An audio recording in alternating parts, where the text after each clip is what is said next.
Good morning बच्चों। मैं Shankar Singh, diet प्रवक्ता सोनभद्र।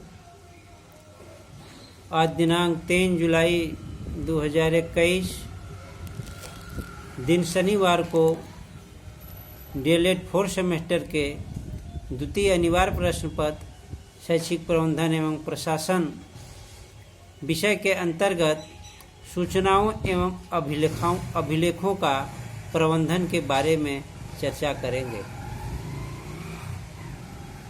सूचना का अर्थ पर चर्चा करें तो हम देखते हैं कि सूचना का आशय उस संदेश या ज्ञान से होता है जो किसी तथ्य के विषय संदर्भ में किसी अन्य व्यक्ति को किसी विशेष कारण हेतु प्रदान की जाती है। यह सूचना किन किन रूपों में प्रदान की जाती है? यह मुख्यतः 3 प्रकार से संपन्न किया जाता है। नंबर 1, संकेतों या प्रतीकों से। नंबर 2, मौखिक रूप से। और नंबर 3, लिखित रूप से। सूचनाओं का आदान प्रदान एक व्यक्ति द्वारा दूसरे व्यक्ति को संप्रेषित किया जाता है।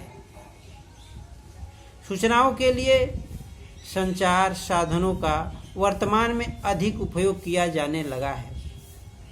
अर्थात सूचना वह ज्ञान है जिसका विभिन्न माध्यमों से आदान प्रदान किया जाता है। शैक्षिक सूचना प्रबंधन शिक्षा के विस्तार, विकास व अनुश्रवण हेतु विभिन्न स्तरों पर निर्धारित प्रपत्रों के माध्यम से संग्रह किए गए आंकड़ों के विश्लेषण के उपरांत आवश्यकता के अनुरूप कार्य योजना का नियोजन एवं क्रियान्वयन को शैक्षिक सूचना प्रबंधन कहते हैं। शैक्षिक सूचना प्रबंधन का उद्देश्य किसी क्षेत्र विशेष में प्रभावी ढंग से कार्यों के क्रियान्वयन के लिए विभिन्न प्रकार के आंकड़ों का विशेष महत्व होता है, जो उद्देश्यों की प्राप्ति एवं कार्यों का मूल्यांकन करने में अत्यधिक सहायक होते हैं। जैसे शैक्षिक नियोजन करने हेतु, कार्य योजना एवं बजट निर्माण हेतु, क्रियान्वित तथा पूर्ण कार्यों की प्रगति के मूल्यांकन हेतु, कार्य क्षेत्र की सीमा निर्धारण हेतु, आवश्यकता अनुसार प्रशिक्षण नीतियों के निर्माण हेतु महत्वपूर्ण होते हैं। अब हम चर्चा करेंगे सूचनाओं के संकलन स्रोत की। तो वास्तव में विद्यालय में निम्नलिखित स्रोत शैक्षिक सूचनाएं देती हैं, या निम्नलिखित स्रोत जिनके द्वारा शैक्षिक सूचनाओं को प्राप्त किया जा सकता है।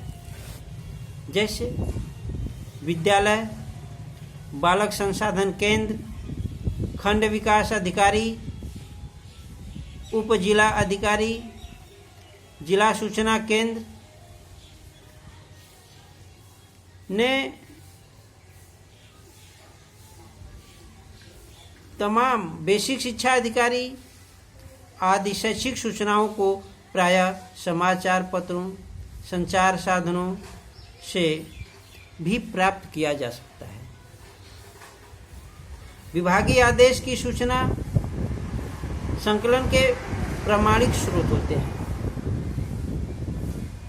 दूरदर्शन, साक्षात्कार भी सूचना संग्रह के स्रोत हैं तथा राष्ट्रीय अंतर्राष्ट्रीय विज्ञप्ति से भी विभिन्न क्रियाकलापों की सूचना एकत्र की जा सकती है। विद्यालय में संबंधित कार्य सूचनाओं को वर्गवार क्रमबद्ध एवं सुरक्षित रूप से आंकड़ों का रखरखाव विद्यालय अभिलेख को भी इस श्रेणी में आती है।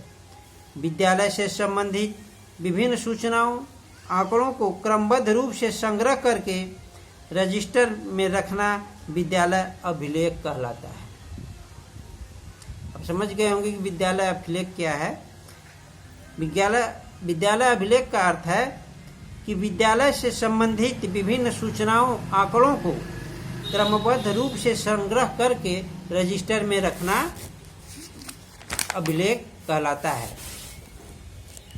विद्यालय अभिलेख का काफी महत्व होता है। इस संबंध में डॉक्टर एस.एन. मुखर्जी का कथन है कि कार्यालय विद्यालय का नाड़ी संस्थान है। इस पे 1 नंबर के प्रश्न आते हैं। एस.एन. मुखर्जी ने कहा कि कार्यालय विद्यालय का नाड़ी संस्थान है और यह कार्यालय का ही दायित्व है कि वह विद्यालय के अभिलेखों को उचित ढंग से सुरक्षित रखे। इस संबंध में डॉक्टर यशवंत सिंह ने कहा है कि विद्यालय प्राचार्य का यह दायित्व है कि वह विद्यालय अभिलेखों को सुरक्षित रखें, क्योंकि प्राचार्य ही विद्यालय में संरक्षक की भूमिका का निर्वाह करता है। विद्यालय अभिलेखों के रखरखाव की चर्चा करें तो यह स्पष्ट होता है कि विद्यालय अभिलेख स्वच्छ होने चाहिए, सत्य होने चाहिए। अभिलेखों को स्वनिर्मित एवं काल्पनिक आधार पर सुरक्षित नहीं किया जा सकता। अभिलेख साफ सुथरे होने चाहिए। यदि कहीं काट छांट हो तो सहायक के हस्ताक्षर होने चाहिए। अभिलेख सदैव पूर्ण होना चाहिए एवं उन्हें अधूरा नहीं छोड़ना चाहिए। प्रत्येक अभिलेख की फाइल सुनिश्चित होनी चाहिए। सभी फाइलों व रजिस्टरों की एक सूची कार्यालय निरीक्षक बनानी चाहिए। अभिलेख इस तरह रखे जाएं कि आवश्यकता पड़ने पर सरलतापूर्वक खोजा जा सके या उपलब्ध कराया जा सके। प्राप्त अभिलेखों को रखने के लिए और ये गुप्त अभिलेखों को रखने के लिए स्टील की अलमारियां होनी चाहिए। संबंधित विभाग का एक रजिस्टर पूरा हो जाने पर ही दूसरा रजिस्टर बनाया जाना चाहिए। विद्यालय में निम्नलिखित अभिलेखों का होना परम आवश्यक होता है, जैसे अध्यापक उपस्थिति पंजिका, छात्र उपस्थिति पंजिका, अनुश्रवण निरीक्षण एवं सुझाव पुस्तिका, पत्र व्यवहार पंजिका, शिक्षक पाठ्य पुस्तक वितरण पंजिका, पोषाहार एवं एमडीएम पंजिका, बुक बैंक पंजिका, बाल गणना पंजिका तथा ग्राम शिक्षा समिति बैठक पंजिका और पीटीए तथा एमटीए कार्यवाही पंजिका। इसके साथ साथ स्टॉक पंजिका तथा के साथ साथ टाइम टेबल, शैक्षिक उपकरण, टीएलएम की सूची रखी जानी चाहिए। वित्तीय अभिलेख का रखरखाव भी विद्यालयों के लिए काफ़ी महत्वपूर्ण होता है, जैसे विद्यालय विकास अनुदान पंजिका, ग्राम शिक्षा निधि लेखा पंजिका, ओबीसी, एससी, एसटी और समान जाति की छात्रवृत्ति पंजिका, ओबीबी कैश बुक तथा टीसी और अन्य पंजिका।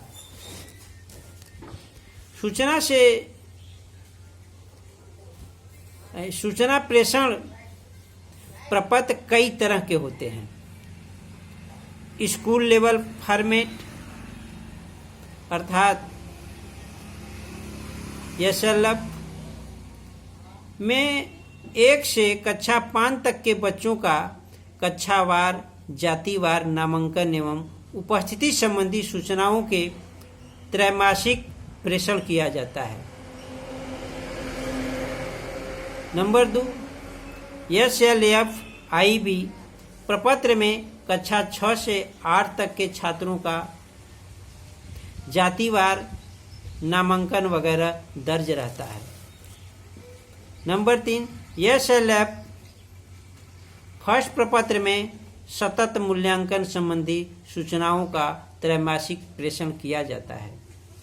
Number 4, cluster level format ICLF प्रपत्र में ग्राम पंचायत के समस्त विद्यालयों को से जुड़े सूचनाएं होती हैं। सूचनाओं का विश्लेषण पर चर्चा की जाए तो इसके निम्नलिखित आशय स्पष्ट होते हैं।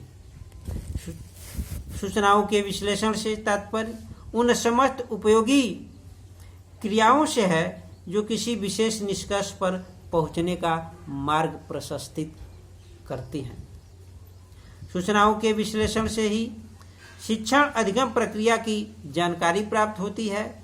सूचनाओं के संकलन एवं विश्लेषण द्वारा शिक्षण अधिगम प्रक्रिया को प्रभावी बनाया जाता है तथा वर्तमान समय में सूचनाओं के विश्लेषण के लिए कंप्यूटर आदि का प्रयोग व्यापक स्तर पर किया जाने लगा है।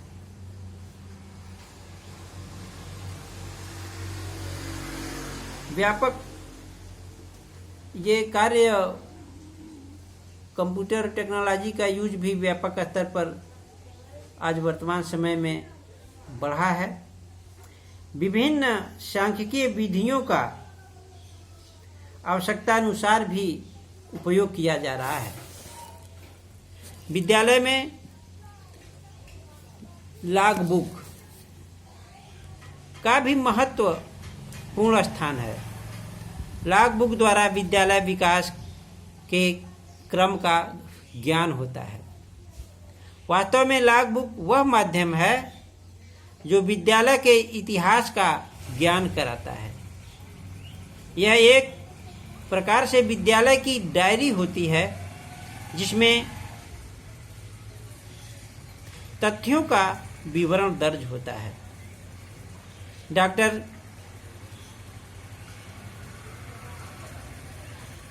डॉक्टर सिद्धालिंगम ने कहा है कि व्यापक सूचनाओं का अभिलेख लॉग बुक व्यापक सूचनाओं का अभिलेख है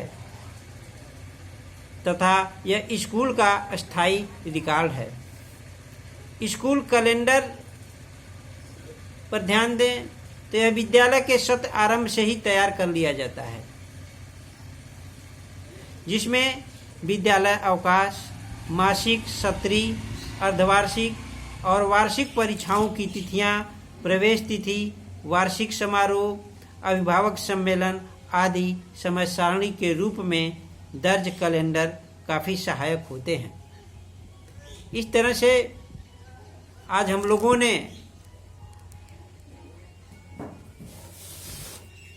शैक्षिक प्रबंधन एवं प्रशासन विषय के अंतर्गत अभिलेखों के और सूचनाओं के बारे में, संप्रेषण के बारे में अध्ययन किया। हम आशा करते हैं कि आप अपनी परीक्षा की तैयारी कर रहे होंगे। आज के लिए बस इतना ही। Thank you very much.